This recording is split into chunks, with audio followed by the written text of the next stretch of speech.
दिखा दिया कि ये जैन मोती इस प्रकार के होते हैं। देखो, आपके महारानी के महल में गया था अकेला, राजा ने 500 मुनियों को घानी में पिलवा दिया, 500 मुनियों को मौत के घाट उतार दिया राजा ने। एक मुनि महाराज आहार करके आने में थोड़े से लेट हो रहे थे।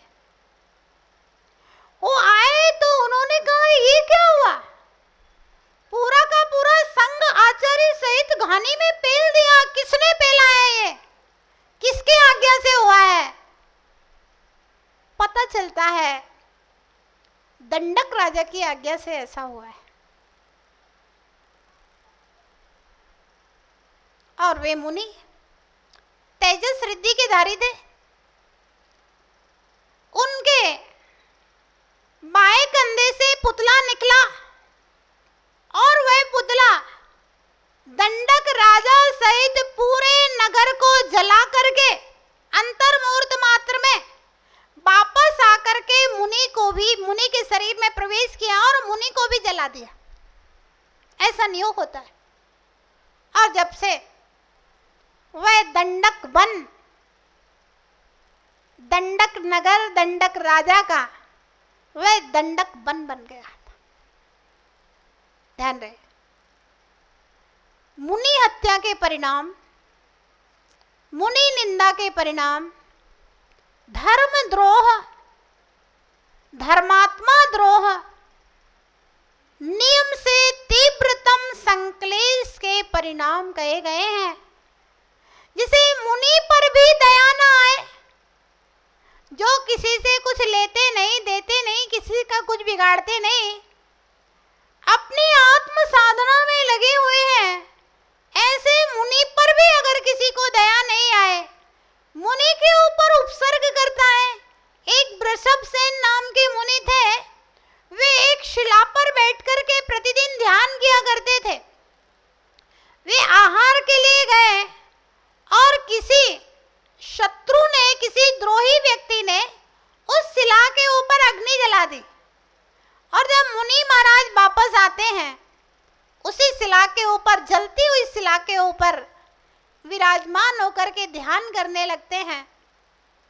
और वे तो अपने कर्म काट करके केवल ज्ञान को प्राप्त होकर के निर्वाण की सिद्धि कर लेते हैं, लेकिन उपसर्ग करने वाला भैया 33 सागर के लिए, सप्तम नरक में खाक छानने के लिए, कष्ट भोगने के लिए जाना पड़े।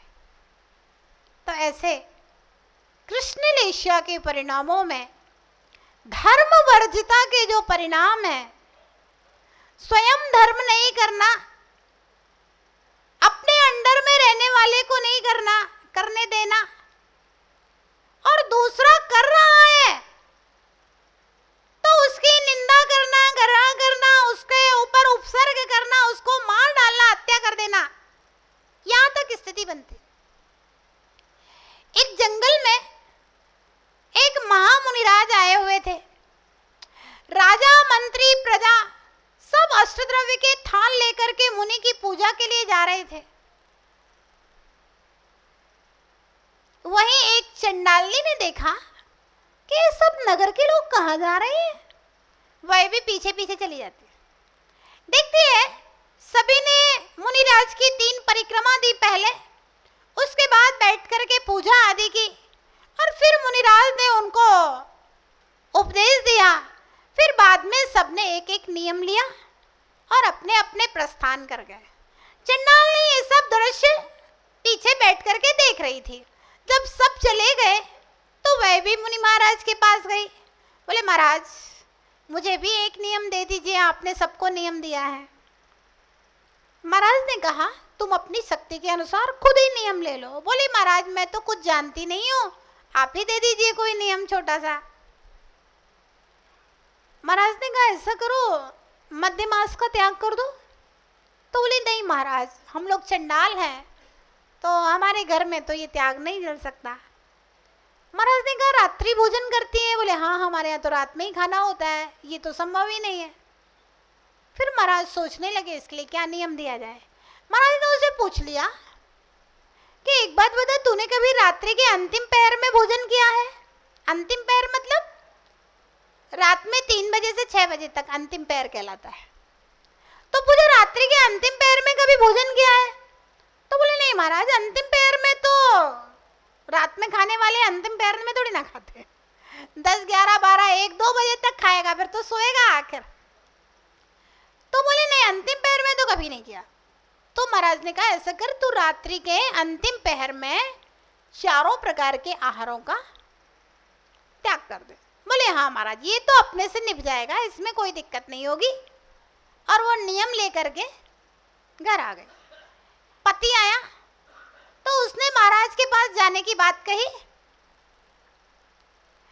पति उसके ऊपर बहुत गुस्सा हुआ, मेरी पत्नी होकर मेरी बिना आज्ञा के उस साधु के नंगे बाबा के दर्शन करने क्यों गई? कोई बात नहीं। फिर उसने अपने रात्रि के अंतिम पहर में चारों प्रकार के आहार के त्याग वाली बात बताई। पति तो उसके ऊपर फायर हो गया। बोले मेरे घर में मेरी बिना आज्ञा के कोई नियम संयम का पालन नहीं होगा। तूने मुझसे पूछे बिना लिया कैसे?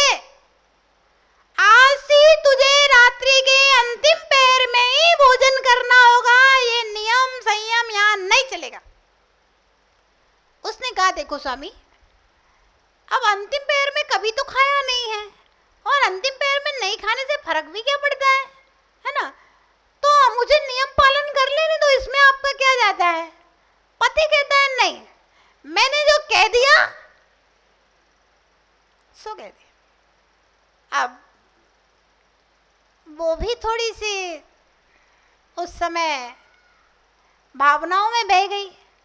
बोले कि नहीं, मुनि के सामने लिए हुए नियम को तोड़ने से महापाप होता है, नरक में भी जगह नहीं मिलेगी नियम को तोड़े तो। मैं तो अपना नियम नहीं तोड़ूंगी चाहे जो। अब तो पति को और गुस्सा आया, उसने अपनी पत्नी को पीटना शुरू किया। इतना मारा, इतना मारा, इतना मारा कि वो उसी समय वहीं मर गई। इतना मारा, और वह मर के नियम के प्रति दृढ़ भावनाओं के कारण, नियम के प्रति दृढ़ आस्था के कारण से मरण करके स्वर्ग में जाकर के देवी उत्पन्न हुई। तो ध्यान रहे, ऐसे परिणाम वाला धर्म वर्जिता जो मेरे अंडर में है उसको धर्म नहीं करने दूंगा। ये धर्म द्वेष है, उसको कोई प्रॉब्लम भी नहीं, कुछ नहीं, दिक्कत नहीं, लेकिन फिर भी धर्म से द्वेष के कारण से वो उसको धर्म नहीं करने देगा।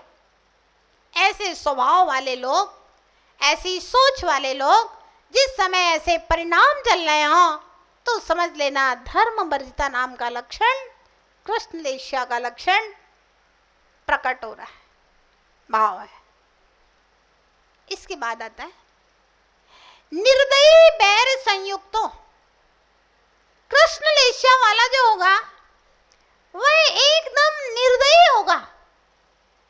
उसको किसी को मारने का मतलब जैसे कोई सब्जी अब्जी काट देते हैं, कोई आलू लौकी कद्दू काट रहे हो, ऐसे वो किसी की गर्दन काट देगा, किसी के ऊपर भी गोली चला देगा, किसी के ऊपर भी तलवार चला देगा, है ना? किसी को मारने के परिणाम ये मर जाए, मर जाए, मर जाए, मर जाए। निर्दयता पूर्वक कितने हत्याकांड होते हैं, कितनी कितनी निर्दयता पूर्वक क्राइम हुआ करते हैं। निर्दयी, किसी की हत्या करने में 2 मिनट भी सोचने की जरूरत नहीं हो, तुरंत मार डाले आदमी को, निर्दयी। द्वितीय महायुद्ध के समय हिटलर उसका सूत्रधार था। उस समय चेम्बरलिन नाम का एक अधिकारी अहिंसा का पुजारी हिटलर के पास इसलिए जाता है कि यदि युद्ध रुक जाए तो बहुत सारे लोगों की हत्याएं बच जाएं, नरसंहार बच जाए, धन और जन दोनों की रक्षा हो सके। जिस समय चेम्बरलिन उससे मिलने के लिए गया, उस समय हिटलर अपने महल की 7 मंजिल के ऊपर बैठा हुआ था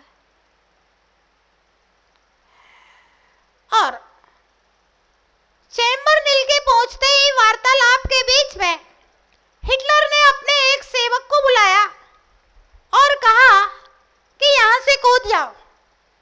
वह कूद गया। दूसरे सेवक को बुलाया, उसको कहा कि यहां से कूद जाओ छत से। वह भी कूद गया। इस तरह से क्रमशः उसने 5 सेवकों को छत से कूदने का आदेश दिया। चैम्बरलेन देख रहा था, इतना क्रूर शासक निरपराध सेवकों को छत से कूदकर मौत का दंड देने वाला, कहां ये अहिंसा की बात समझता है, कहां इसके हृदय में दया और करुणा की बात समझ में आएगी।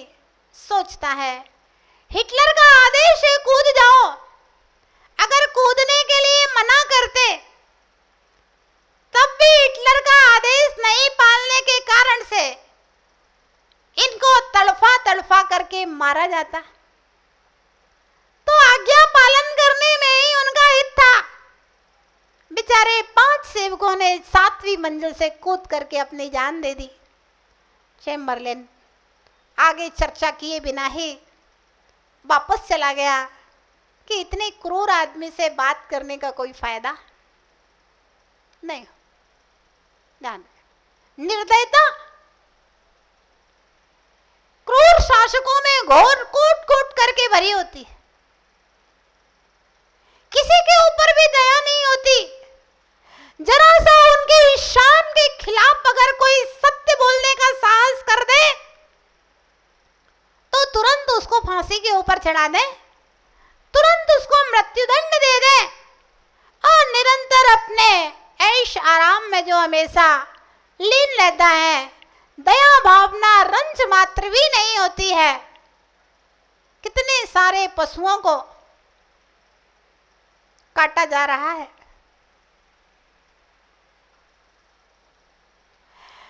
वे चीखते हैं, चिल्लाते हैं, तड़पते हैं, बचने का प्रयास करते हैं। ऐसी उनकी दशा को देख करके भी जिनके अंदर दया भाव उत्पन्न नहीं होता, मतलब जीव को जीव नहीं समझ रहा है, कोई लौकी कद्दू की तरह काटा जा रहा है। कितने बकरे काटे गए हैं। कल उसमें अखबार में था 2.5 लाख बकरे और कितने मुर्गे, 30 लाख मुर्गे संग्रह किए गए हैं ईद के लिए।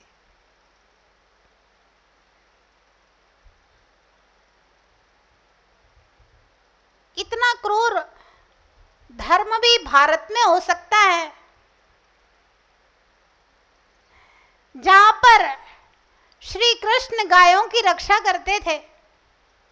राम एक धोबी से के निंदा प्रस्ताव से सीता को वन में छोड़ सकते हैं, और जिस भूमि के ऊपर भगवान महावीर जैसा महापुरुष जो एक चींटी की भी रक्षा करता है, एक चींटी को भी मारना महापाप बनाता है, उन महावीर की बुद्ध की राम की भूमि पर पशुओं को मार करके हिंसा करके धर्म मानना, त्योहार मनाना बड़े ही शर्म की बात है।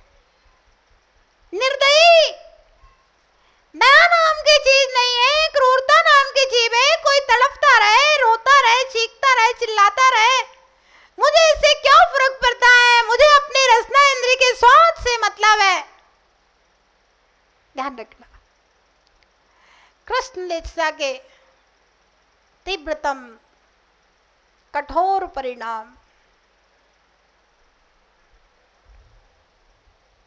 निर्दयी, ऐसी ऐसी वस्तुएं यूज करना जिनमें जीवों की हिंसा की हुई है, ऐसी वस्तुएं उपयोग करने में कोई जीवों के प्रति दया का भाव नहीं, करुणा का भाव नहीं, मुझे सिर्फ अपने स्वार्थ से मतलब है। निर्दयता कृष्ण लीला अत्यंत संक्लिष्टतम परिणाम। निर्दयी बैर संयुक्तो, आगे कहा बैर भाव को धारण करने वाला हो। एक जन्म में नहीं, जन्म जन्म में बैर भाव धारण करने वाला हो।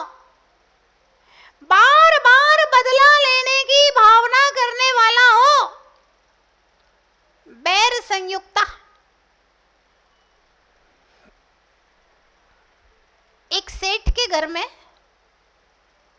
उसके मित्र की पत्नी रुकी हुई थी जो गर्भवती थी। सेठ के घर में मुनिराज का आहार होता है। आहार के बाद मुनिराज कहते हैं कि इस स्त्री से उत्पन्न हुआ पुत्र सेठ जी आपकी संपत्ति का मालिक होगा। सेठ को बड़ा विकल्प हो जाता है, मेरे मित्र का पुत्र मेरी संपत्ति का मालिक होगा।